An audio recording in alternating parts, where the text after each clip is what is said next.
नमस्कार दोस्तों। आज हम आपको कृषि संबंधित कुछ महत्वपूर्ण प्रश्नों के बारे में जानकारी देंगे, जो कि बहुत ही महत्वपूर्ण प्रश्न है। नंबर 1 क्वेश्चन है हमारा। प्रश्न नंबर 1, उस फल का नाम बताइए जिसका विकास पुष्पक्रम से होता है। यानी कि वो कौन सा फल है जो पुष्पक्रम में बनता है। तो ये हमारा होगा अनन्नास। अनन्नास जो है वो पुष्पक्रम में विकसित होता है।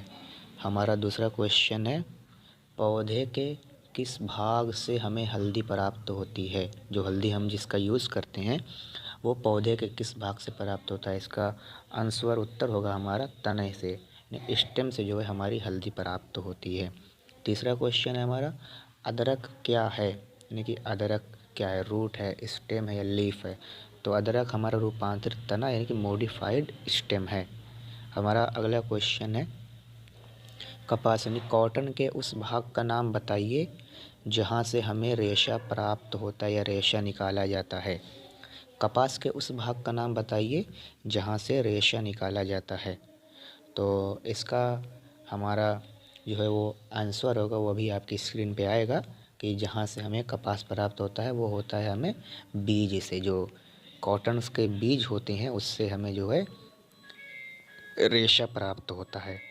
अब हमारा नेक्स्ट क्वेश्चन है कि किस माध्यम से ब्रायोफिल्म में कायिक प्रवर्धन किया जाता है। यानी ब्रायोफिल्म जिसे हम हमारी भाषा में अजूबा कहते हैं, उसमें प्रवर्धन किस माध्यम से किया जाता है। तो पत्ती यानी लीफ जो है, अगर ब्रायोफिल्म की एक लीफ गिर कर नीचे आ जाती है तो उससे नया पौधा उग जाता है। यानी कि उसमें कायिक प्रवर्धन पत्तियों द्वारा किया जाता है।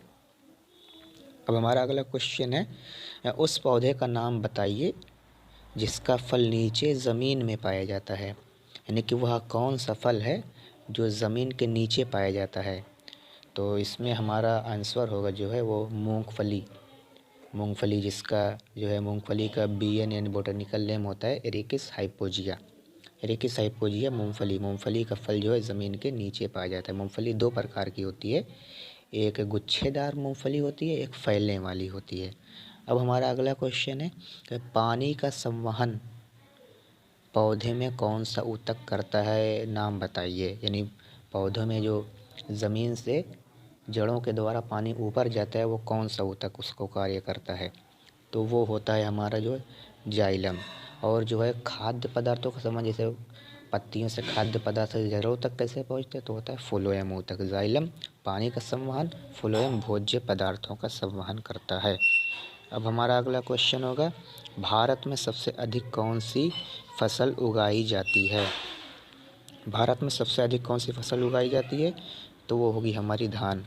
धान जो है भारत में सबसे अधिक उगाई जाने वाली फसल है। अब हमारा अगला क्वेश्चन होगा, किस फसल पर सबसे अधिक हरित क्रांति यानी ग्रीन रेगुलेशन उपयुक्त रही या अच्छी कारगर साबित हुई। तो वो हमारा है गेहूँ और चावल पर जो है ग्रीन रेगुलेशन जो है बहुत ही कारगर सिद्ध हुई। हमारा अगला क्वेश्चन, भारत में यानी किस सन में भारत में हरित क्रांति की शुरुआत हुई। भारत में हरित क्रांति की शुरुआत जो है सन 1967 से 1968 के बीच में मानी जाती है। और जो विश्व यानी वर्ल्ड में हरित क्रांति की शुरुआत वो 1962 से 1963 के बीच मानी जाती है। और हमारे इंडिया में 1967 से 1968 के बीच। हमारा अगला क्वेश्चन है कि उस व्यक्ति का नाम बताइए जिसे भारत में हरित क्रांति का जनक कहा जाता है। उस व्यक्ति का नाम बताइए जिसे भारत में हरित क्रांति का जनक कहा जाता है।